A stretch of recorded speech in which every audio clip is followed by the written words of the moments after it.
Hello and welcome to or back to my channel. I'm Kit, your friendly feminist cat lady spinster, and today we are going to talk about the importance of polarity in relationships.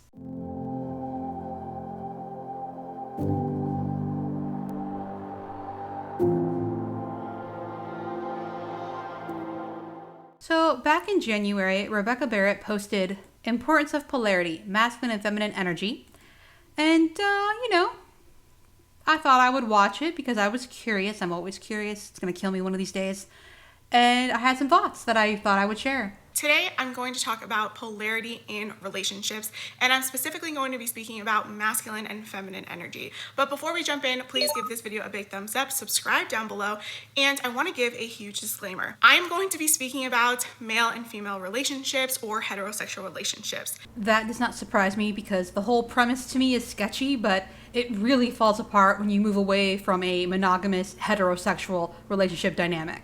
Now, if you identify as something else or in a different style of relationship, understand that polarity still exists within different types of relationships, although I am not going to be speaking about other relationships in this video. Now, you can log off of this video and find another YouTube channel or another YouTuber that speaks about polarity in maybe your type of relationship, but please do not send me hate comments because I've given you fair warning, and now it's your decision to either watch the video or not. I'm gonna assume that something happened fairly recently for this disclaimer to be added to her video, but I agree, don't send hate comments. I don't really know what people hope to achieve when they do that. Maybe it makes them feel better, but it's ultimately pointless because you're not going to change someone's mind that way. So now that we've gone through that, let's get into this video. Polarity exists in all forms of nature. We see it up, down, hot, cold, east, west, north, south, masculine and feminine. And if you look at a magnet, right? If you have similar poles, they will repel each other. If you have negative or opposite poles, they will attract each other. And this is where we get that saying, opposites attract. That's not to say that everything that you love your partner should hate and vice versa. Well, thank you for that clarification. I always did think opposites attract was a strange saying.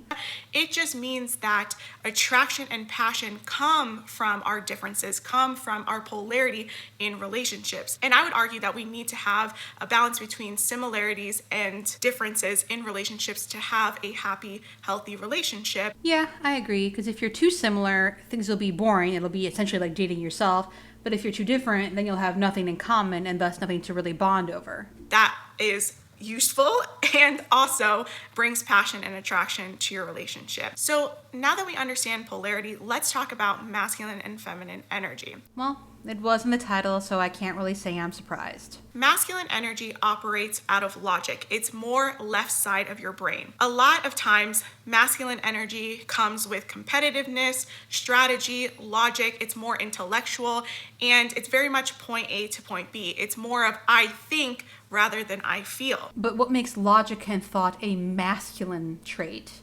There are plenty of women who are also rational thinkers, and there are a lot of men in my comments that are definitely swimming in their feelings. Now, if you look at feminine energy, it's quite literally the opposite of that. It's I feel more than I think. It operates from the creative side of your brain, which is the right side of your brain. And so it's creative, it's nurturing, it's more of a feelings and emotions and empathy. A lot of those traits are found there. Now, I will say this, and this might get pushed back from a lot of people. So not to spoil anyone, but I did look at the comments on this video and I saw no pushback. But you need to understand this. Men and women both have masculine energy and feminine energy. That's the big reveal. Some men are emotional and some women are logical.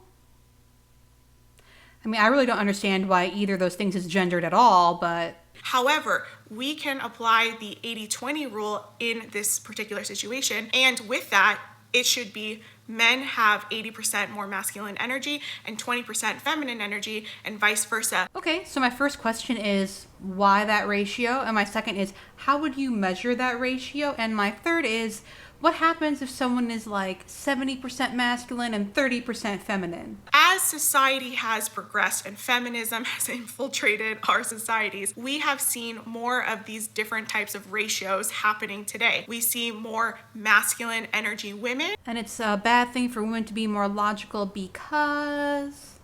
and more feminine energy men. And it's a bad thing for men to be more emotional because... But ideally, we would like to go back to balance within relationships. And I believe, this is my personal opinion, the best relationships operate when men are more in their masculine energy and women are more in their feminine energy. Okay, why?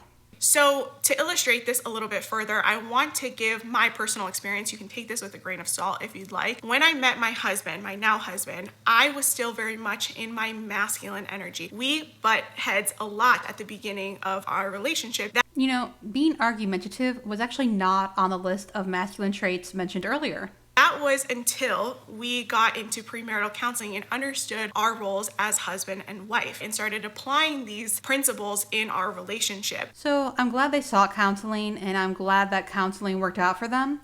But if you are butting heads with someone from the word go, why would you continue to date them? Why would you get engaged to them? And why would you get married?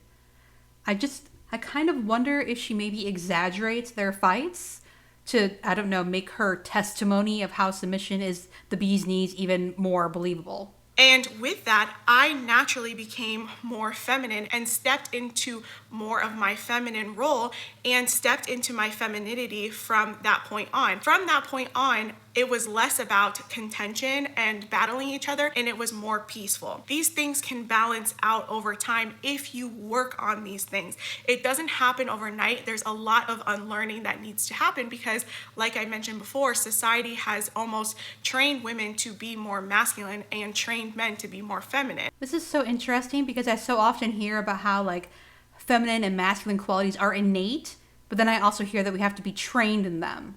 So I really kind of wish people just make up their minds. But anyway, so there is no rule that says men must be the decision makers and women the emotional centers.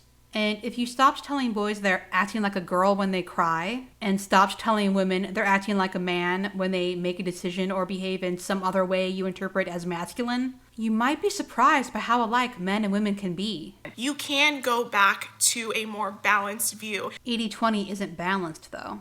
And I believe, my personal opinion, okay, is that men should be more in their masculine energy and women should be more in their feminine energy. And my personal opinion is that we should just let people, men, women, be who they are instead of trying to tell them how they should be based on their sex. It just seems like unnecessary pressure to tell someone you need to be 80% masculine and 20% feminine, especially because if, say, you're a man and you assume that whatever you're doing is masculine because, you're a man. Imagine having your spouse or girlfriend or whoever come up to you and say, hey, when you did whatever earlier, that was really feminine and I need you to step it up and step into your masculine energy, okay? That just does not seem healthy. Anyway, that is it for this video. I hope you enjoyed it. Have a great day and I will see you next week. Bye.